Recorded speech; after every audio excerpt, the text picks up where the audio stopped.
जैतापूरच्या जुवे बेटावर मी पोचलो आणि जे पाहिलं तो फक्त प्रवास नव्हता, तो एक जिवंत अनुभव होता. रत्नागिरीमधून मी कोस्टल रोड पकडला.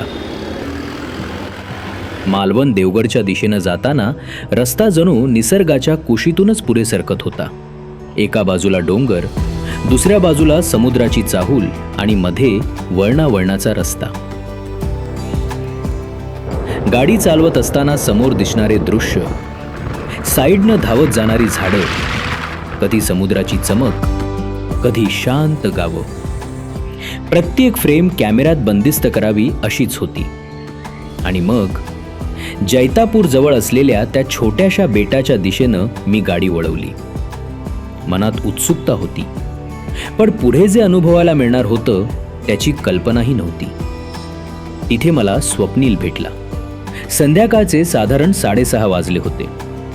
आम्ही दोघं अलीकडच्या काठावर पोचलो आणि समोर उभा असलेला तो नजारा अक्षरशः अविस्मरणीय होता. गावाकडे परतणारी माणसं बोटीतून लगबगीनं जात होती. त्या बोटींचा आवाज, तिन्ही सांजेचे रंग, आकाशातून परतणाऱ्या पक्ष्यांचे आवाज आणि पाण्याच्या लहरी, सगळं काही इतकं सुंदर एकरूप झालं होतं की काही क्षण फक्त शांत उभं राहून ते अनुभवावंसं वाटत होतं.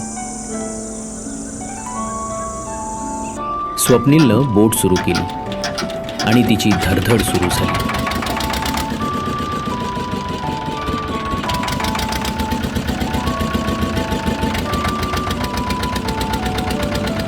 बोट हळूहळू मध्यभागी येऊ लागली आणि सभोवताली पसरलेलं तळं, त्या तळ्यात उमटणारे संध्याकाळचे रंग आणि दूर दिसणारं ते बेट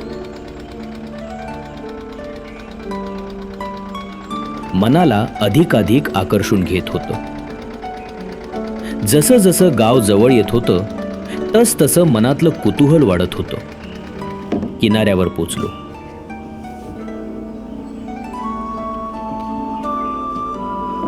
आणि तिथे एक छोटंसं पण मनाला स्पर्शून जाणारं दृश्य माझी वाट पाहत उभं होतं. स्वप्नीलची गोड मुलगी श्रीषा. ती आपल्या काकांसोबत बाबांची वाट पाहत तटावर उभी होती. तिचा तो निर्धास्तपणा, बोटीशी असलेला तिचा सहज संवाद, हे सगळं पाहून खरंच नवल वाटत होतं.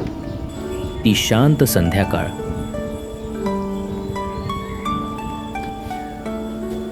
पक्ष्यांचे आवाज, संधिकाळचे रंग मनाला अलगद स्पर्श करत होते. श्रीषानं माझ्या हातातल्या बॅगा घेतल्या आणि नकळत येवा कोकण आपलोच आसा या वाक्याचा अर्थ पुन्हा एकदा जिवंत झाला. रात्र होत होती आणि मी आतून अधिकच उत्साहित होत होतो. स्वप्नीलचं घर अगदी पाण्याच्या काठावर होतं. होडीतून उतरलं की लगेच घर. त्याच्या घरातून दिसणारं खाडीचं दृश्य विलक्षण मोहक होतं. संध्याकाळी 7:30च्या सुमारास श्रीषा अंगणात चित्र काढायला बसली होती. ती रंग भरत होती आणि वर आकाशातला चंद्र जणू शांतपणे तिच्याकडे पाहत होता. त्या चंद्राचं प्रतिबिंब पाण्यावर हलकेच डोलत होतं. ती सहज मनमोकळेपणानं माझ्याशी बोलत होती. त्या वातावरणात, त्या शांत संध्याकाळीत मला बरंच काही शिकायला मिळत होतं. अतिशय प्रतिकूल परिस्थितीतही श्रीषा तिचा अभ्यास मनापासून पूर्ण करत होती. रात्री स्वप्नीलनं बनवलेलं जेवण अप्रतिम होतं. त्या जेवणात फक्त चव नव्हती तर आपुलकी मिसळली होती. एक गोष्ट मात्र सतत मनात प्रश्न निर्माण करत होती. चारी बाजूंनी खारं पाणी आणि गावात इतकं गोड पाणी, हे नक्की कसं शक्य आहे? देवाची करणी म्हणायची का? रात्री आम्ही गावातून फेरफटका मारला. रातकिड्यांचे आवाज, कोकणातील चांदणं, संपूर्ण वातावरणात एक वेगळीच गूढ शांतता होती. त्या रात्री झोप लागत नव्हती, कारण तिथे गेल्यावर मला समजलं होतं उद्या 1 मे, महाराष्ट्र दिन. पहाटेच जाग आली, बाहेर आलो आणि जे अनुभवलं ते शब्दात मांडणं कठीण आहे. सकाळचा गार वारा, पाण्यावर उठणाऱ्या हलक्या लहरी,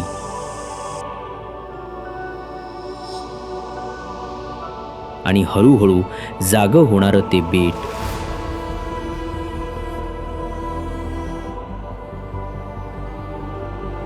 मनाला एक वेगळीच ऊर्जा देत होतं.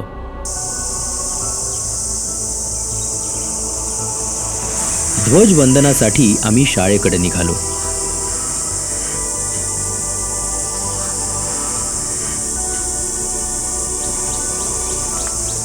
आणि तिथे जो सोहळा पाहिला तो आयुष्यभर लक्षात राहील.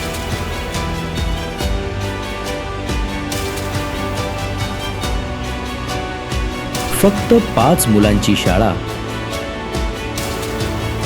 आणि मोजकेच गावकरी.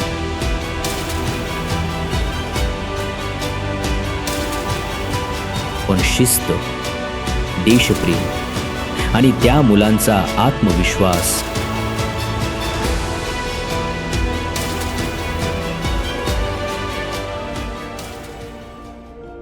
पंचायतीच्या हद्दीतील प्रथम नागरिक मान्य सरपंच मॅडम, ग्रामपंचायत सदस्य, आमच्या शाळा व्यवस्थापन समितीचे अध्यक्ष, महाराष्ट्र दिनानिमित्त आमचे नात्यातील सहकारी जवळजवळ ज्यांनी आपली सेवा व त्यांच्या मॅडम कथेकर मॅडम आणि कथेकर शेखर सावंत आणि विद्यार्थी मित्रांनो, शाळेसाठी ते उपस्थित राहिल्यात. आपल्या शाळेच्या वतीने व जुळे ग्रामपंचायतीच्या वतीने त्यांचं मी हार्दिक स्वागत करतो. सुरुवातीला वंदे मातरम होईल.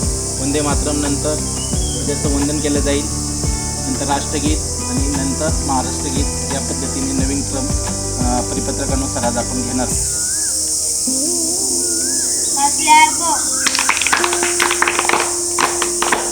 वंदे भारत माता की महाराष्ट्र दिनाचा एक साथ वंदे मातरम शुरू करेंगे. शुरू कर.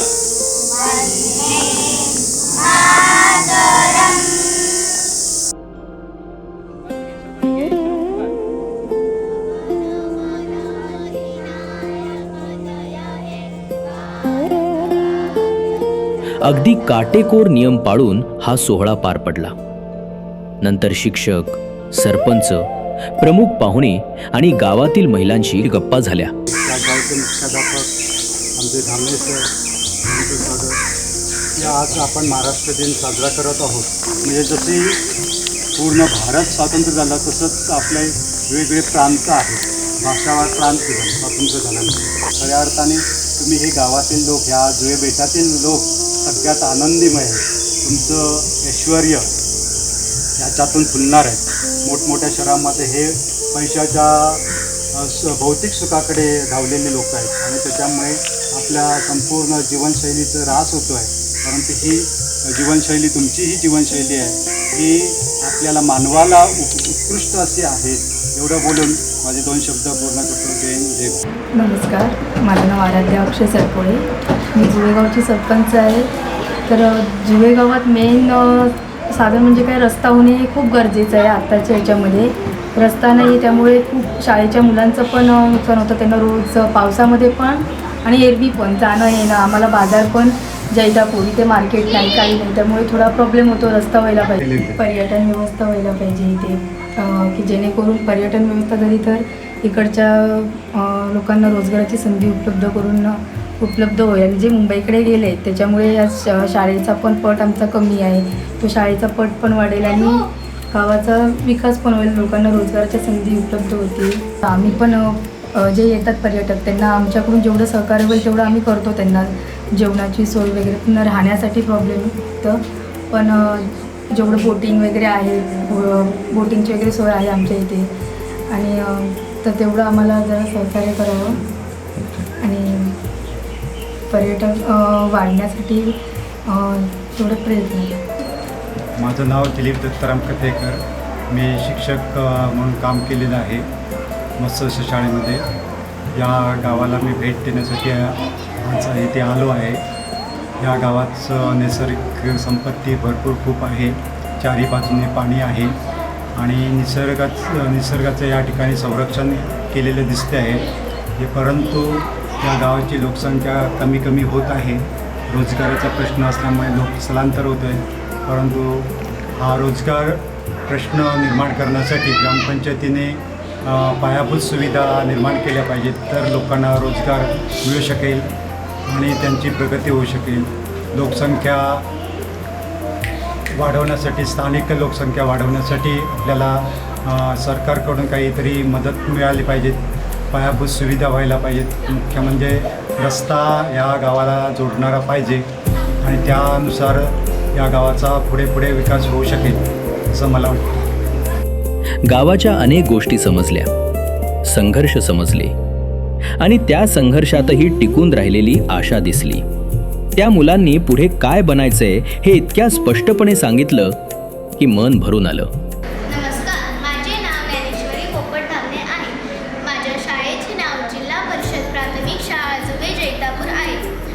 मी इयत्ता 4थीमध्ये शिकते. मला मोठे होईल जिल्हा अधिकारी बनायचे आहे. नमस्कार, माझे नाव श्रीशा स्वप्नील कांबळी आहे. माझ्या शाळेचे नाव जी कोपरा शाळा जुवे जैतापूर आहे.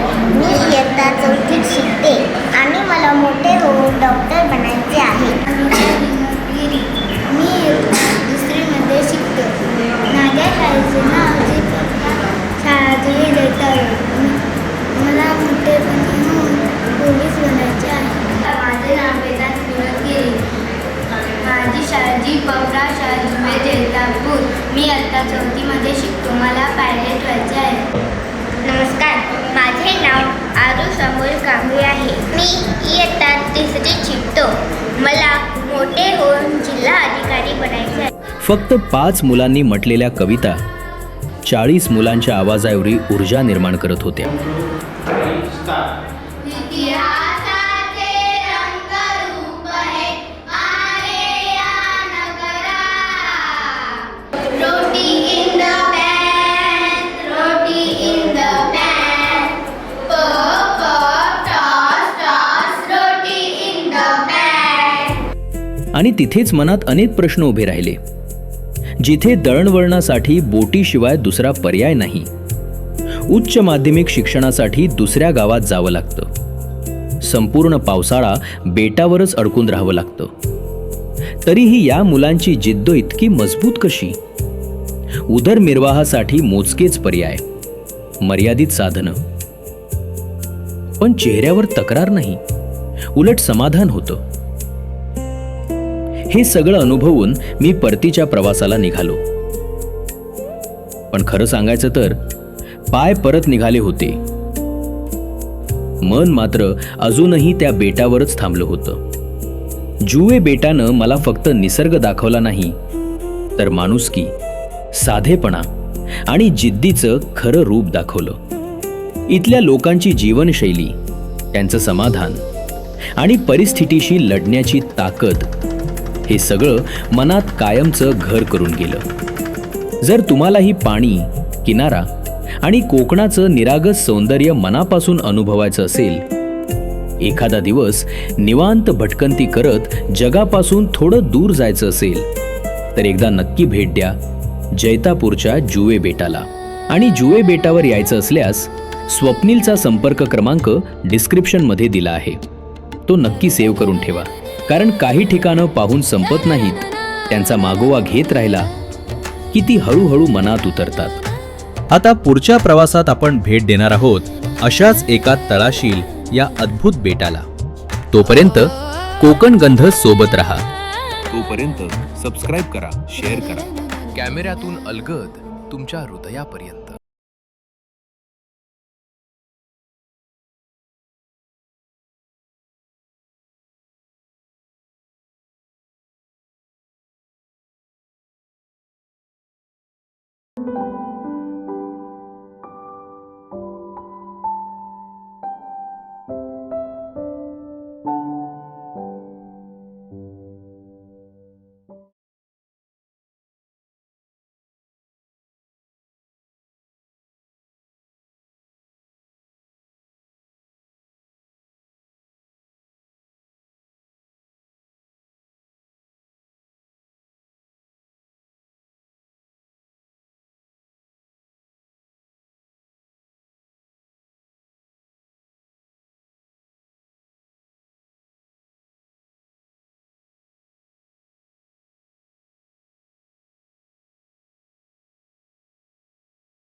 कसल्या गो